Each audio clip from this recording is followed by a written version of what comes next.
I appreciate you.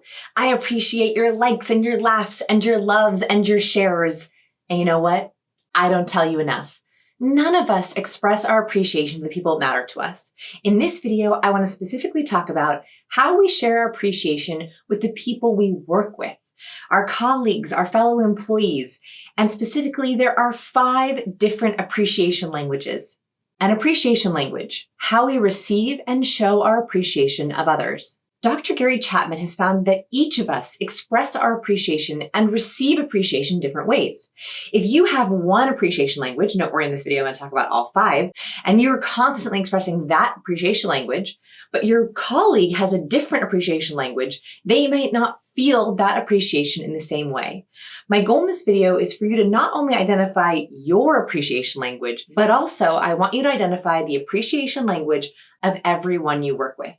So before we dive into each of the 5, I want you to think of the 5 people you interact with most. So right now, write down the 5 people you interact with most, the people who you interact with most, who have to do with your to-do list, who affect your productivity. We're going to try to guess which appreciation language they have. You might recognize the appreciation concept because it's also known as a love language. So Dr. Gary Chapman's first book on the 5 love languages went crazy. It was so popular, but that was specifically for spouses and sometimes friends.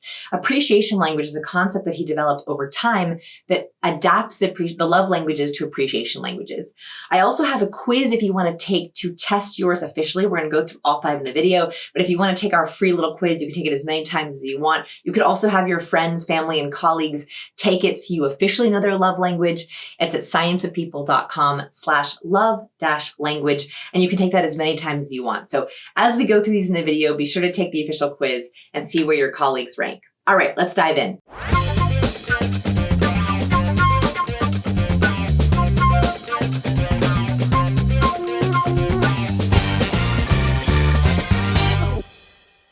Appreciation language number 1, quality time. Quality time, I think, is the easiest appreciation language for us to fill. So first, I want you to think about if this sounds like you, and then I want you to also think if this sounds like any of your 5 people. So quality timers, they like spending deep, meaningful time with others, not just working next to someone, but having someone give us their full focus and attention. In fact, if you haven't had enough quality time with your colleagues, with your partner, with your friends, you often feel out of touch, disconnected. For you, if quality time is your appreciation language, your quality time, the time you spend with your people, grounds you. It makes you feel like, yep, I know we're on the same page. We were able to look eye to eye or look over video camera, webcam together. We were able to check it on the phone and actually make sure we're both okay. Quality timers really appreciate one-on-one time. And this can be hard in a group or team setting. What can happen with quality timers is you're in meetings all week. You're in video calls, group meetings, meeting with clients, meeting with other colleagues. But a quality timer might not feel like, they might feel like I'm not getting my one-on-one time. So specifically, I want you to look at that list of 5 people. Are any of those people quality timers? If so, you want to make sure that you are dedicating one-on-one check-in time at least once a week, if you have to, once every 2 weeks. This is not just a quick check-in text. This is not just a pop by. This isn't just at the very end of a meeting saying, all good. This is quality, set aside, private one-on-one time. That is the biggest gift you can give to your quality timers. If you are a quality timer and you're feeling ungrounded, like you need a reset, it's essential for you to set up one-on-one quality time for the people who matter to you. Your managers, your colleagues, your clients, your customers. That's going to help keep you grounded and appreciated. You can also try quality time with a purpose. So you can learn together. You could do a book club together, read the same book at the same time. You could do a happy hour or a mini golf or a cocktail hour or a pumpkin adventure or a family adventure. You could do team retreats. Team retreats are really important for quality timers because that's where you can have individual one-on-ones as well as group collab sessions. You can also gift them quality time. So this is my favorite insider tip is sometimes you might not be able to give the quality time to all of your teammates, but you might be able to gift them quality time for the people who matter to them. So if you know that you have a colleague who's quality time and you know that it's their wife's birthday or they've had a really long weekend with their in-laws, you can say, hey, why don't you take off early today? Go spend some quality time with your kids. That is one of the best ways you can appreciate someone because you're gifting them the exact thing they need with the most important people in their life. So gifting quality time is another really good one you can give to quality timers. Appreciation language number 2, gifts. I think that this appreciation language is the easiest, and it's gift giving. If you like this language, you love getting gifts, both big and small. And that's the most common misunderstanding with this one, is it doesn't have to be big gifts. They can be small gifts as well. So if this is yours, one is you should make it clear that you love little trinkets and gadgets and take-homes for the people who are around you. Second, if you think that one of your 5 people have this as their appreciation language, always pick them up a little something, like a travel trinket. So if you go on a trip and you pick up a little snow globe for them, or you bring home a funny thing that you saw for them, they can be funny gifts. They can be serious gifts. There can be things that just made you think of them. They can even be, hey, I went to the candy store and I saw your favorite Abba Zaba and I wanted to get it for you. What's great about gift giving is it's pretty easy because it's an easy way to show someone, hey, I popped into this store or was on this trip, or I popped by Starbucks, or I went to the cafe and I saw X and it made me think of you. That's what you want to make sure you always add with a gift giver, is you get them a gift that's a little bit personal to them, something they enjoy, something they like. It shows that you know their preferences and you're willing to think of them. Second, also for these gift givers, is you want to make sure that you know their birthdays and you have a list for them over the holidays. Even if you get them small gifts on their birthday or holiday, it's like a triple meaning for them. If you give a gift lover a small gift on their birthday or Christmas or holidays, it means so much to them. It means way more than if you were going to give a gift to a quality timer. A quality timer is like, oh, thanks for this trinket, right? They don't value gifts as much, but gift givers, they love those little things. You might be able to spot a gift giver because they have lots of little gifts on the shelf in their office, or all kinds of different trinkets and doodads and gibbity bobs and some other really cute word that sounds like it's from Cinderella all over their desk or on their computer. That's because they save those things and it reminds them that people care about them. So birthday gifts, holiday gifts, small little trinkets you pick up, and then adding the phrase, this made me think of you. Oh, that's like a triple whammy gift, and it will last so long to help them feel appreciated by you. Appreciation language number 3, physical touch. Oh, this is the hardest appreciation language, I think, in a professional setting. So people who have physical touch as their appreciation language, they like physical touch. They are reassured by physical contact, hug, handshake, high five, snuggles, cuddles, cheek kisses. And there's actually a chemical component to this. So when we physically touch another person, if we're comfortable with the touch, we produce what's called oxytocin. And oxytocin is a chemical that makes us feel calm. It makes us feel connected. It gives us that warm and fuzzy. And so I think that people who are physical touch, they love the feeling of that chemical. They want that physical reassurance because it gives them a chemical burst of the warm and fuzzies. The problem is, in a professional setting, especially as more and more of our work becomes virtual, it's really hard to do physical touch in an appropriate way.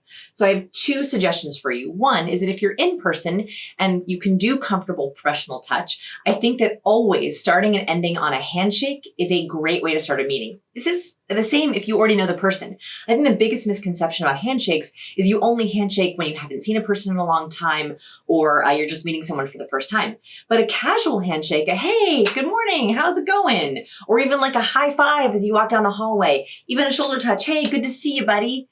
Those little touches for a physical touch person can literally chemically make them feel grounded. So see if you can give more high fives when you succeed in something. See if you can do the very comfortable shoulder touch if you're comfortable with touch.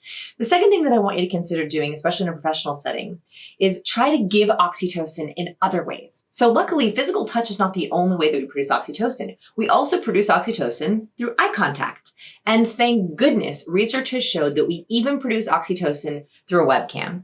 So if you're spending more and more time online or virtually, and you cannot physically give them physical touch, then you might want to make sure that you are always delivering to the camera. So with my virtual employees, we have virtual teammates. I try really, really hard to always make sure I'm giving lots of eye contact with the camera when we're on, try to make sure that when he's talking, I'm always making sure I'm giving him lots of eye contact. And that's because I know that that's a small way that I give him a little bit of that oxytocin. Another kind of silly or funny suggestion here is I've seen offices bring in masseuses or massage therapists into the office to give shoulder rubs. I think that if you are at a big company or if you want to gift your team something and you know you have a lot of physical touch people, it's not a bad idea to have a massage person come in on a Friday and set up a little chair and do some neck and shoulder massages. That is a kind of a side door into giving someone physical touch in the best possible way, which is stress and muscle relief. So that's a side one. If you want to give someone a gift, you might give them the gift of physical touch with a massage or a pedicure or a gift certificate to a manicure or pedicure. Sometimes that's a sideway door into getting more physical touch.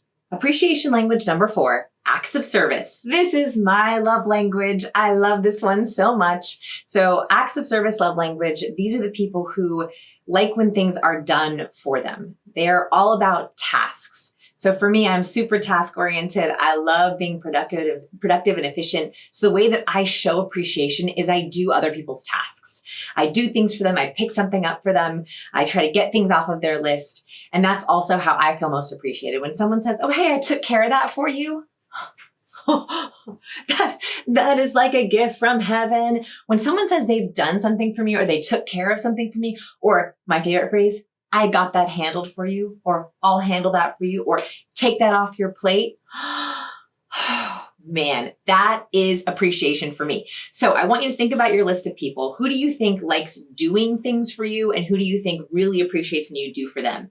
The easiest way to help an active service person to make them feel appreciated is to do something on their task list, is to literally take something off their plate, is to literally handle something for them. That is the best gift you can give them. Another sneaky way to do active service is to give them a mental active service. So sometimes I feel like I'm the only one worrying about all the tasks. And so when someone else on my team says, you know, I was thinking about that project that we have coming up in December, and I really want to make sure that we get ahead on it. I want to help you with it. That is a mental act of service. It means that someone else other than me was worrying about it, taking it on, being creative about it. That is just as helpful to me as doing an actual task. So if you have an active service person in your life, think, what are they worrying about? Can you worry for them? What are they thinking about strategically? Can you get ahead of it for them and make sure that they know that you're on their side, or that you're going to be a partner for them? That mental gift, that mental act of service can be sometimes just as good as an actual act of service. Appreciation language number 5, words of affirmation. This one I think is actually the easiest one for us to use in professional settings. That's because we're already primed to use our words to show appreciation. It's usually the number one thing that people go to. That's why I save it for the last one, because I think it will be the least surprising. So people who have words of affirmation as their appreciation language, they like to hear verbally what they're doing well. They like to hear that you appreciate them. They like to hear that they're doing good work. They like to hear that they're valued and respected. They like to get positive praise back, especially public positive praise. So words of affirmation can happen in a number of different modes. They can happen in person. So telling someone in a meeting or one-on-one, oh my gosh, I love the work you did on that project last week. It also can be done in email, publicly or privately. So a private email to someone telling them they did great work, or a public email acknowledging who did great work and how much work they did. It can be over chat, over Slack, over text. It can even be on someone's LinkedIn profile. So here's a really easy way to gift words of affirmation. I want you to look at your list of 5 people. Are any of them very verbal? They're constantly giving you verbal feedback. The best verbal gift you can give them is tell them that you appreciate them. Go write them a recommendation on LinkedIn. Send them a text that you loved the work they did, the project they did, you love having them on a task. And then third, try to set a habit for yourself that when you've had a meeting with them, when you've had a project with them, that after that meeting or call is over, you say, hey, it was so great working with you. I always love working with you on this. It's been so great having you on the team. Those little enders, they might sound small to you, but a word of affirmation person, it's like water when they're thirsty. Words of affirmation people, they are so comforted by hearing that appreciation, by hearing that verbal affirmation. So I think it's one of the easiest gifts you can give. So write LinkedIn letters of recommendation, write them a thank you card, write them a quick check-in text, make even a reminder for yourself to reach out and tell them they are appreciated on a regular basis. A little bonus words of affirmation one here is you could consider giving out awards. So remember those awards in high school where it would be like best dressed or best smile? If you have a lot of words of affirmation people on your team, you might consider have funny or serious awards like most valued player this year, or most spirited person in the office, or best project manager, or most organized, or silly ones like best desk or best profile picture or best email template. So adding some words can also be a funny way or a fun way to validate words of affirmation if you have a lot of words of affirmation on your team. Those are the 5 appreciation languages. I want to hear what yours is in the comments below. Mine is definitely active service. Sometimes people have a main one and a secondary one. I am so active service, that's my only one. I guess maybe words of affirmation after that. So tell me your first one, your second one, and then I want you to tell me an action step that you're gonna take to honor someone else's appreciation language. One really easy action step you can take is to send them the official love language quiz. Where love language and appreciation languages are very similar. So that is scienceofpeople.com/love-language. It's free, you can take it as many times as you want. Find out your score and find out your people score. Share it below. Give this video a like, give us a subscribe so I can put out more great videos like this. And remember, I appreciate you. Are you living up to your full potential? Do you want more? I would love to help you. Get started with my free training and learn more about People School today. Visit scienceofpeople.com/pschool.